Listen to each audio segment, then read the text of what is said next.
Fixed capital method को समझने से पहले ये समझो कि फिक्स्ड का मतलब होता है कांस्टेंट रहना। मतलब जिस मेथड में पार्टनर्स कैपिटल अकाउंट्स का ओपनिंग कैपिटल बैलेंस हर साल कांस्टेंट रहेगा, उसी मेथड को फिक्स्ड कैपिटल मेथड कहा जाता है। ये समझ में आ गया? तो स्टार्ट करते हैं और समझते हैं कि यहां पर फिक्स्ड कैपिटल मेथड के बारे में क्या लिखा है।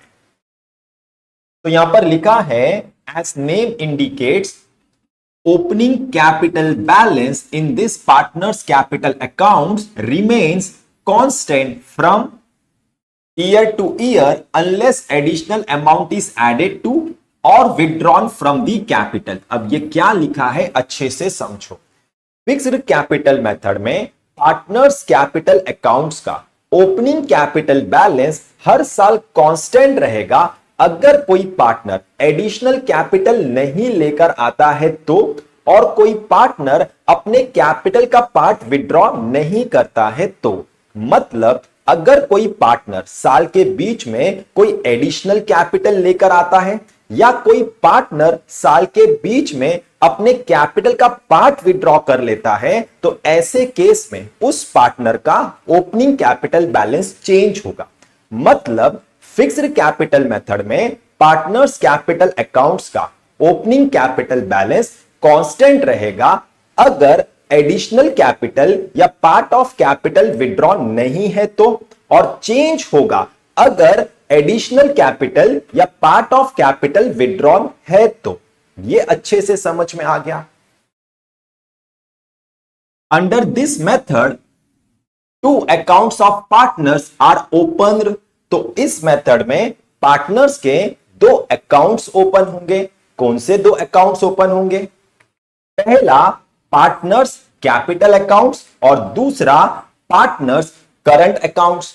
तो यहां तक आपको अच्छे से समझ में आ गया? आगे क्या लिखा है उसे समझते हैं। यहां पर लिखा है, partners capital accounts, in this accounts the entries for the following transactions are recorded. मतलब पार्टनर्स कैपिटल अकाउंट्स में कौन से ट्रांजैक्शंस रिकॉर्ड होंगे उसे समझना है। देखो, हमने फ्लक्चुएटिंग कैपिटल मेथड में पार्टनर्स और पार्टनरशिप फर्म के बीच के 8 ट्रांजैक्शंस को समझा था। उसमें से स्टार्टिंग के 3 ट्रांजैक्शंस पार्टनर्स कैपिटल अकाउंट्स में रिकॉर्ड होगा और remaining transactions partners current accounts में रिकॉर्ड होगा। यह समझ में आ गया? Amount contributed by the partner in the beginning और opening capital balance if the partnership firm is already establish its business. मतलब अगर बिजनेस का पहला साल है तो पार्टनर्स जो इनिशियल कैपिटल लेकर आएंगे वो पार्टनर्स कैपिटल अकाउंट्स में रिकॉर्ड होगा, और अगर बिजनेस का नेक्स्ट ईयर है तो पार्टनर्स का opening capital balance partners capital accounts में रिकॉर्ड होगा। यह समझ में आ गया? Additional capital if any introduce by the partner during the accounting year. मतलब अगर साल के बीच में कोई पार्टनर एडिशनल कैपिटल लेकर आता है तो वो भी पार्टनर्स कैपिटल अकाउंट्स में रिकॉर्ड होगा। ये भी समझ में आ गया? Part of the capital withdrawn bye the partner during the accounting year, जिसे ड्रॉइंग्स अगेंस्ट कैपिटल कहा जाता है। मतलब अगर साल के बीच में कोई पार्टनर अपने कैपिटल का पार्ट विड्रॉ करता है तो वो भी पार्टनर्स कैपिटल अकाउंट्स में रिकॉर्ड होगा। ये भी समझ में आ गया? तो फिक्स कैपिटल मेथड में पार्टनर्स और पार्टनरशिप फर्म के बीच के ये 3 ट्रांजैक्शंस पार्टनर्स कैपिटल अकाउंट्स में रिकॉर्ड होगा और remaining transactions partners current accounts में रिकॉर्ड होगा। ये भी समझ में आ गया? आगे लिखा है, under fix capital method partners capital account shows credit balance. अब ये क्या लिखा है अच्छे से समझो। देखो, फिक्स कैपिटल मेथड में जब आप पार्टनर्स कैपिटल अकाउंट्स के क्लोजिंग कैपिटल बैलेंस को फाइंड आउट करोगे तो वो closing capital balance credit balance show करेगा, और पार्टनर्स कैपिटल अकाउंट्स का जब क्रेडिट साइड ग्रेटर होता है कंपेयर टू डेबिट साइड, उसी को क्रेडिट बैलेंस कहा जाता है। ये समझ में आ गया? मतलब फिक्स कैपिटल मेथड में पार्टनर्स कैपिटल अकाउंट्स का हमेशा क्रेडिट साइड ग्रेटर होगा। यह भी समझ में आ गया? Credit balance of partners capital accounts are transfer to liability side of balance sheet. मतलब पार्टनर्स कैपिटल अकाउंट से जो क्रेडिट बैलेंस मिलेगा उसे बैलेंस शीट के लायबिलिटी साइड में ट्रांसफर करना है। यह भी समझ में आ गया। आगे क्या लिखा है उसे समझते हैं। तो यहां पर लिखा है partners current accounts. In this accounts the entries for the following transactions are recorded. मतलब पार्टनर्स करंट अकाउंट्स में कौन से ट्रांजैक्शंस रिकॉर्ड होंगे उसे समझना है।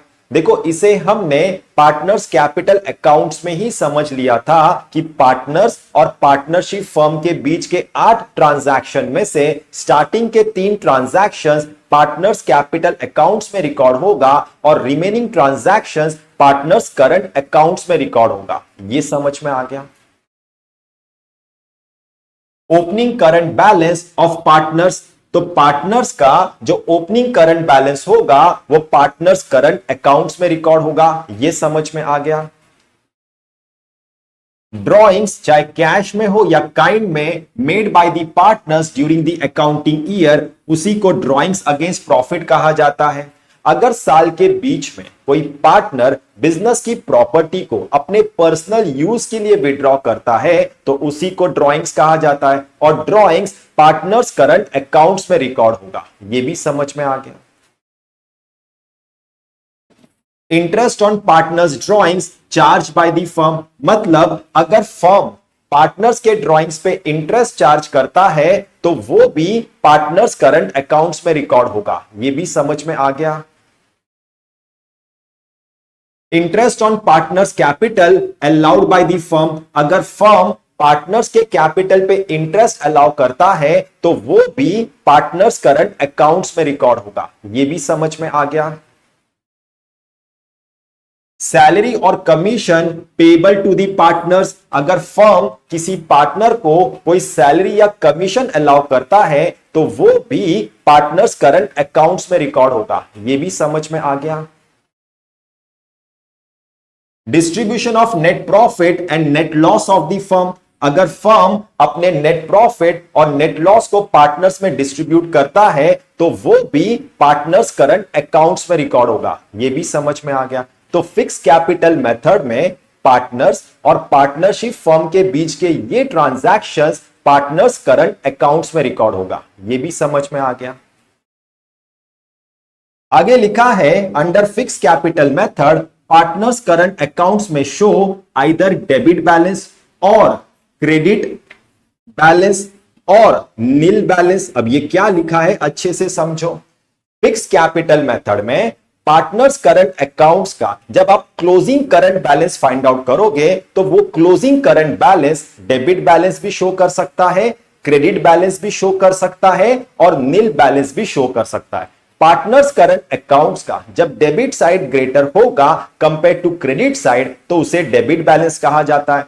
पार्टनर्स करंट अकाउंट्स का जब क्रेडिट साइड ग्रेटर होगा कंपेयर टू डेबिट साइड तो उसे क्रेडिट बैलेंस कहा जाता है। और जब पार्टनर्स करंट अकाउंट्स का डेबिट साइड का टोटल और क्रेडिट साइड का टोटल इक्वल होगा तो उसे नील बैलेंस कहा जाता है। यह भी समझ में आ गया।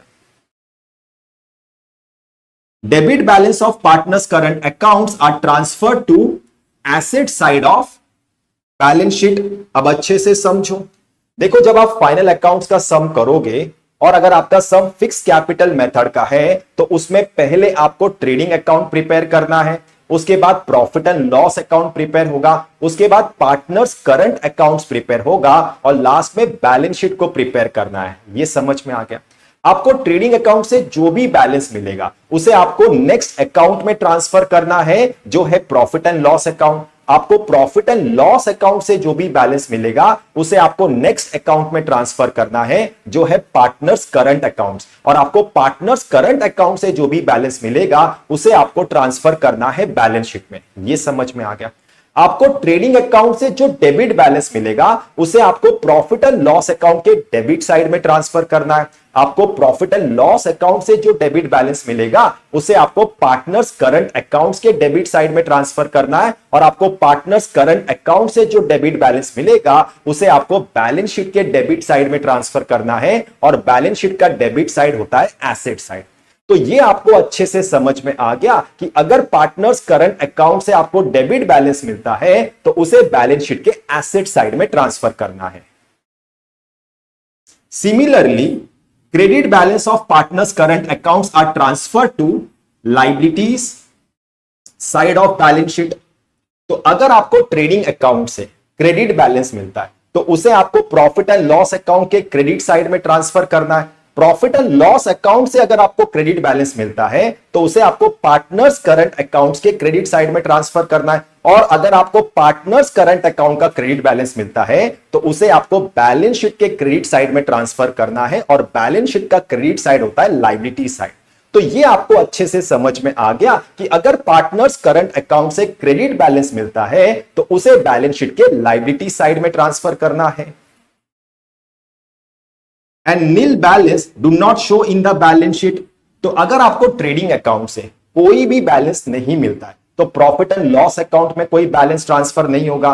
प्रॉफिट एंड लॉस अकाउंट से कोई बैलेंस नहीं मिलता है तो पार्टनर्स करंट अकाउंट्स में कोई बैलेंस ट्रांसफर नहीं होगा। और अगर पार्टनर्स करंट अकाउंट से कोई बैलेंस नहीं मिलता है तो बैलेंस शीट में कोई बैलेंस ट्रांसफर नहीं होगा। यह भी समझ में आ गया। तो यहां पर आपको फिक्स कैपिटल मेथड अच्छे से समझ में आ गया होगा।